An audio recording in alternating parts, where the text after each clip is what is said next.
Hello friends, 15th মে Tuesday আর একটা new ভিডিওতে তোমাদের সকলকে মোস্ট ওয়েলকাম। আশা করি তোমরা সবাই সুস্থ আছো, ভালো আছো। আমি ভালোই আছি। 15th মে সকালেই তো পৌঁছে গেছিলাম একদম আর্লি মর্নিং দিদির ওখানে গুজরাটে। তারপরে ফ্রেশ হয়ে ব্রেকফাস্ট করা পর্যন্ত আমি তোমাদের সঙ্গে শেয়ার করেছি। তারপরে যে ক্যামেরা অফ করেছি আর ক্যামেরা অন করতে পারিনি, তার কারণ দুদিন জার্নি করে একটু টায়ার্ড ছিলাম। আর সবাই একসঙ্গে হলে যেটা হয় গল্প গুজবার মধ্যে দিয়ে সময়টা কেটে গেছে। তারপর যাই হোক দুপুরবেলা খাওয়া দাওয়া করে একটু রেস্ট নিয়ে বিকেলে বেরিয়েছিলাম একটু ঘুরতে। তো কোথায় গিয়েছিলাম সেটাই তোমাদের সঙ্গে শেয়ার করছি।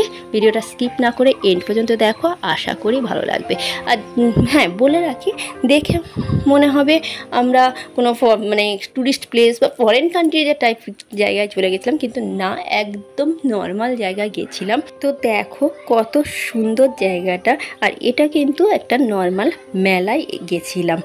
মেলাটা বছরে দুবার হয়, এই সামার ভ্যাকেশনের সময় আর দিওয়ালির সময়। দুবারই তোমার 1 মাস করে মেলাটা থাকে। তো এন্ট্রান্সের একদম সামনেই এইরকম একটা সুন্দর গণেশ মূর্তি মন্দির মতো করে সাজানো রয়েছে। তো গণেশ ভগবানকে প্রণাম না করে ভিডিও না করলে তো হয় না। তো দেখো মেলার যে স্টলগুলো লাগানো হয়েছে, সেই স্টল স্টার্ট হওয়ার আগে এই সুন্দরভাবে একদম ফরেন কান্ট্রির মতো করে সাজানো হয়েছে সেলফি পয়েন্ট হিসাবে।